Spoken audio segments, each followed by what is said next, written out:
नमस्ते दोस्तों, मैं हूँ दीप्ति। आप सभी का बहुत बहुत स्वागत है। प्रस्तुत है मुंशी प्रेमचंद जी की लिखी हुई कहानी आत्मसंगीत। कहानी की शुरुआत करती हूँ। आधी रात थी, नदी का किनारा था, आकाश के तारे स्थिर थे और नदी में उनका प्रतिबिंब लहरों के साथ चंचल। एक स्वर्गीय संगीत की मनोहर और जीवनदायिनी प्राण पोषिणी ध्वनियाँ इस निस्तब्ध और तमोमय दृश्य पर इस प्रकार छा रही थी जैसे हृदय पर आशाएं छाई रहती है या मुखमंडल पर शोक। रानी मनोरमा ने आज गुरु दीक्षा ली थी। दिन भर दान और व्रत में व्यस्त रहने के बाद मीठी नींद की गोद में सो रही थी। अकस्मात उसकी आंखें खुली और ये मनोहर ध्वनियाँ कानों में पहुंची। वह व्याकुल हो गई जैसे दीपक को देखकर पतंग। वह अधीर हो उठी जैसे खाड़ की गंध पाकर चींटी। वह उठी और द्वारपालों एवं चौकीदारों की दृष्टियां बचाती हुई राजमहल से बाहर निकल आई। जैसे वेदनापूर्ण क्रीदन सुनकर आंखों से आंसू निकल जाते हैं। सरिता तट पर कटीली झाड़ियां थी, ऊंची कगारे थे, भयानक जंतु थे और उनकी डरावनी आवाजें शव थे और उनसे भी अधिक भयंकर उनकी कल्पना। मनोरमा कोमलता और सुकुमारिता की मूर्ति थी, परंतु उस मधुर संगीत का आकर्षण उसे तन्मयता की अवस्था में खींचे लिया जाता था। उसे आपदाओं का ध्यान नहीं था। वह घंटों चलती रही, यहाँ तक कि मार्ग में नदी ने उसका गतिरोध किया। मनोरमा ने विवश होकर इधर उधर दृष्टि दौड़ाई। किनारे पर एक नौका दिखाई दी। निकट जाकर बोली, मांझी, मैं उस पार जाऊंगी। इस मनोहर राग ने मुझे व्याकुल कर दिया है। मांझी, रात को नाव नहीं खोल सकता। हवा तेज है और लहरें डरावनी, जान जोखिम है। मनोरमा, मैं रानी मनोरमा हूँ, नाव खोल दे, मुँह मांगी मजदूरी दूंगी। मांझी, तब तो नाव किसी भी तरह नहीं खोल सकता। रानियों का इसमें निबाह नहीं होगा। मनोरमा, चौधरी, तेरे पाँव पड़ती हूँ, शीघ्र नाव खोल दे, मेरे प्राण खींचे चले जाते हैं। मांझी, क्या इनाम मिलेगा? मनोरमा, जो तू मांगे। मांझी, आप ही कह दें, गवार क्या जानो कि रानियों से क्या चीज़ मांगनी चाहिए। कहीं कोई ऐसी चीज़ न मांग बैठो जो आपकी प्रतिष्ठा के विरुद्ध हो। मनोरमा, मेरा यह हार अत्यंत मूल्यवान है, मैं इसे खेवे में दे देती हूँ। मनोरमा ने गले से हार निकाला। उसकी चमक से मांझी का मुखमंडल प्रकाशित हो गया। वह कठोर और काला मुख जिस पर झुर्रियाँ पड़ी थी। अचानक मनोरमा को ऐसा प्रतीत हुआ मानो संगीत की ध्वनि और निकट हो गई हो। कदाचित कोई पूर्ण ज्ञानी पुरुष आत्मानंद के आवेश में उस सरिता तट पर बैठा हुआ उस निस्तब्ध निशा को संगीत पूर्ण कर रहा है। रानी का हृदय उछलने लगा। आह, कितना मनोमुग्धकर राग था। उसने अधीर होकर कहा, मांझी, अब देर न कर, नाव खोल, मैं एक क्षण भी धीरज नहीं रख सकती। मांझी, इस हार को लेकर मैं क्या करूँगा? मनोरमा, सच्ची मोती है। मांझी, यह और भी विपत्ति है। मांझी गले में पहनकर पड़ोसियों को दिखाएगी। वह सब दाह से जलेगी, उसे गालियाँ देगी। कोई चोर देखेगा तो उसकी छाती पर सांप लौटने लगेगा। मेरी सुनसान झोपड़ी पर दिन दहाड़े डाका पड़ जाएगा। लोग चोरी का अपराध लगाएंगे। नहीं नहीं, मुझे यह हार नहीं चाहिए। मनोरमा, तो जो कुछ मांग तू मांग, मैं दे दूंगी, मैं वही दूंगी, लेकिन देर न कर।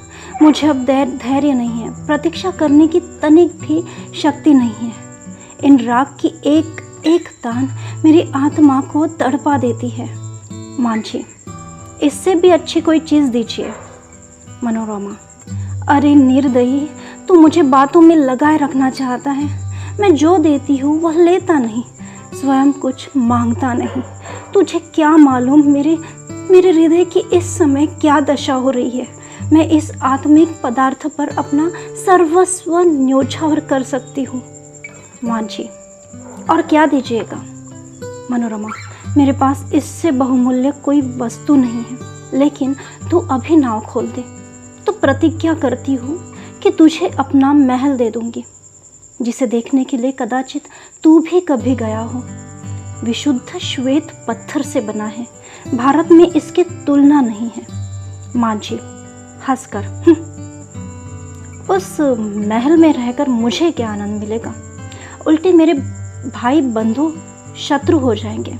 इस नौका पर अंधेरी रात में भी मुझे भय नहीं लगता। आंधी चलती रहती है और मैं इस पर पड़ा रहता हूँ, किंतु वह महल तो दिन में ही फाड़ खाएगा। मेरे घर के आदमी तो उसके एक कोने में समा जाएंगे, और आदमी कहाँ से लाऊंगा? मेरे नौकर चाकर है कहाँ? इतना माल असबाब कहाँ है? उसकी सफाई और मरम्मत कहाँ से कराऊंगा? उसकी फुलवारियाँ सूख जाएगी, उसकी क्यारियों में गीदड़ बोलेंगे और अटारियों पर कबूतर और अबाबिले घोंसले बनाएंगी। मनोरमा अचानक एक तन्मय अवस्था में उछल पड़ी। उसे प्रतीत हुआ कि संगीत निकटतर आ गया है। उसकी सुंदरता और आनंद अधिक प्रखर हो गया था, जैसे बत्ती उकसा देने से दीपक अधिक प्रकाशवान हो जाता है। पहले चित्ताकर्षक था तो अब आवेशजनक हो गया था।